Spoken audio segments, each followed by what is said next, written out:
Malupit nga ba ang Kalingap? Malupit nga ba si Kuya July? Ano po? So, malalaman niyo po yan. Bakit nga ba may ginawang aksyon si Kuya July dito sa YouTube? Bakit nga ba? Marapat ba na gawin yun or hindi? Fair ba or unfair? Ito po kasi mga bayan po natin, ito po ay sa kapakanan na ng lahat. Ng mga antay, ng mga kasama natin, na sa pagre-reaction ho, medyo hinay-hinay. Ano ba? Huwag masyadong hyper, huwag masyadong maangas, huwag masyadong mayabang. Kasi pagka nakatapat po tayo sa marunong, talagang sisemplang ka. Ano po? Ang nangyayari lang ko kasi sa ngayon, mga kabayan po natin, hindi lang kasi alam gamitin. So ngayon po, magdi-discuss ho tayo para para mahimasmasan ho ang lahat. Kamusta mga kalingap, mga ka-Adonis? Kamusta naman kayo lahat dyan? Saan man panig kayo ng mundo, naroroon ngayon? Ang sarap talaga mabuhay, di ba? Ang sarap maging gwapo. Pero mas masarap kung ikaw ay walang strike. Hindi ba? Sapagkat makakapag-live ka, magagawa mo yung gusto mo sa live mo, makakausap mo yung mga taga-suporta mo, at makakatira ka pa doon sa mga kalaban mo. Ang kaso lamang, kapag ang nangyari nga, medyo sa tingin ng iba na kinukontent mo ay sumusobra na, dapat na ring tapusin. Dapat na ring patigilin. At yan na nga ang nangyari kay Tol Kapeso. Tol, ano ba ang nangyari? Bakit nagkaganon kasi? Diba? Baka naman panay ang content mo kay Kuya July. Hindi ka na makausad-usad siguro. No? Baka naman pinapasadahan mo na pinapasadahan. Hindi ka makausad kay Kuya July. Aba, anong petsa na ngayon? October na, nasa July ka pa rin. Dapat hindi ganun, no? Ayun ang nangyari. Pero okay lang yan. May bago ka na naman na channel eh. So, tuloy lang ang buhay. Laban lang, ganun talaga. So, ngayon, ito lang masasabi ko.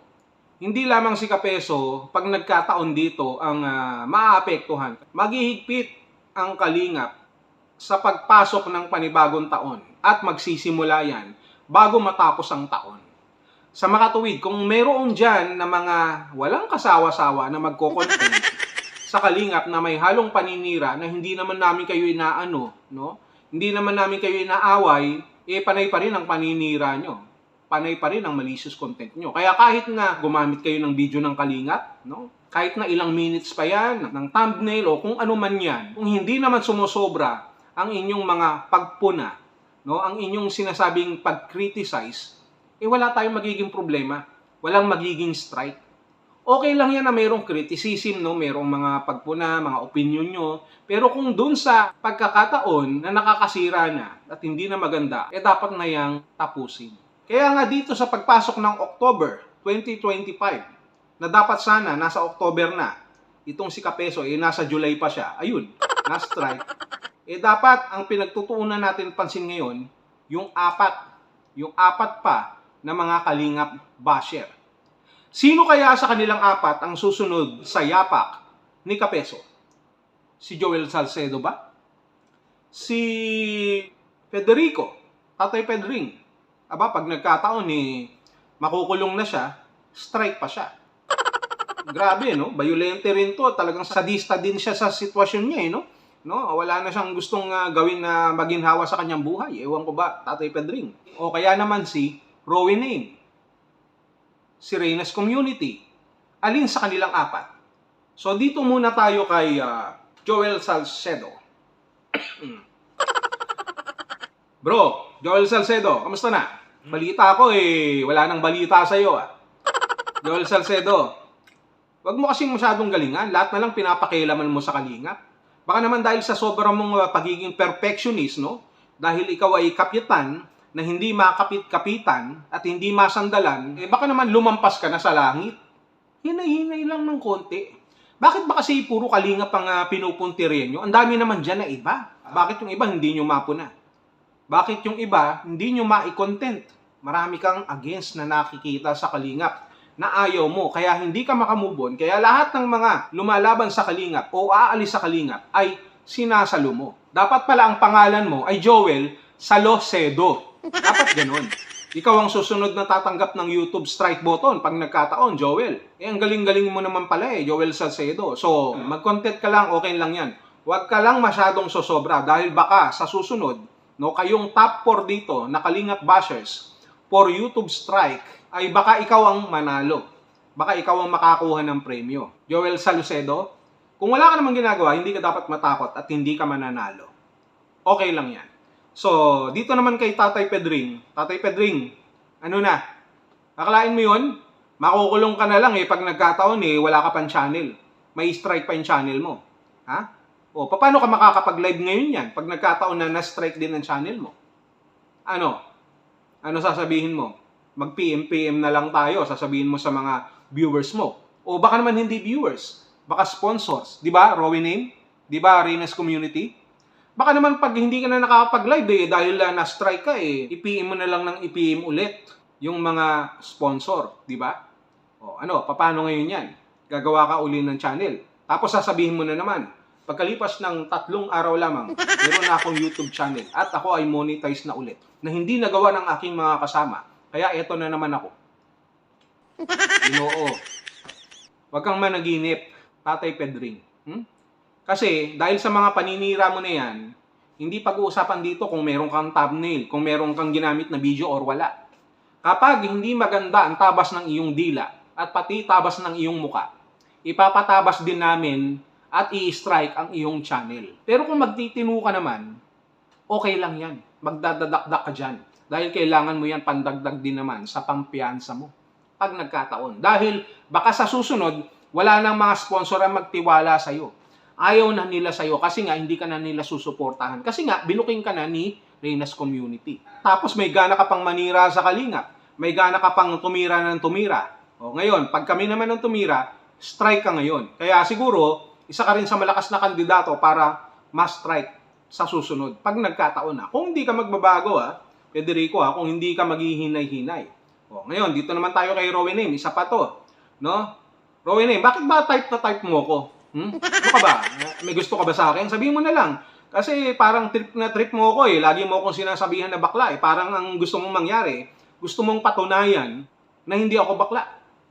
So, sa anong paraan? Gusto mong i-strike kita? Ganun ba?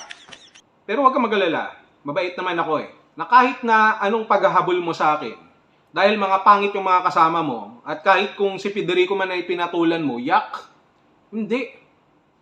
Dapat, pag magko-content ka, ganda-gandahan mo ang iyong content. Dapat mas maliwanag pa sa foundation mo sa iyong muka. Sapagkat pag nagkataon, hindi lamang sa akin, kung hindi sa mga kasamaan ko sa Kalingap, ay baka ma-strike ka na rin. Pero kung mabait ka naman, magpapakabait ka, hindi ka ma-strike kahit gumamit ka pa ng 24 hours na video. Diba? Yan naman ang gawain nyo Hinahayaan na nga lang kayo ng Kalingap Diba? Na mag-content. Gandahan nyo naman. Once in your life ay gumawa ka naman ng mabuti sa buhay mo. No? Gumawa ka ng tama. Hindi mo nga maitama yung ginagawang mali ni Federico kasi nga parehas kayong may mali, parehas kayong may tinatago. Parehas kayong may mga baho kapag hindi kayo naliligo. Maligo naman kayo ng katwiran, ng katotohanan para makaharap naman kayo sa inyong mga taga-subaybay. Di ba, Rowie Name? Last but not the least, si Reyna's Community, ang isa sa top 4 Kalingap basher for YouTube strike for the month of October 2025, walang iba ang pinakahuli kundi si Reyna's Community.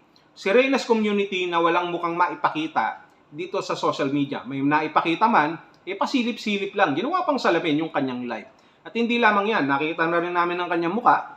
No? Pero ayoko namang i-flash dito kasi naman hindi rin naman makagandahan. At kahit ako, kung siya na lang din ang natitirang chicks dito, kung chicks man siya, hindi ko rin siya papatulan.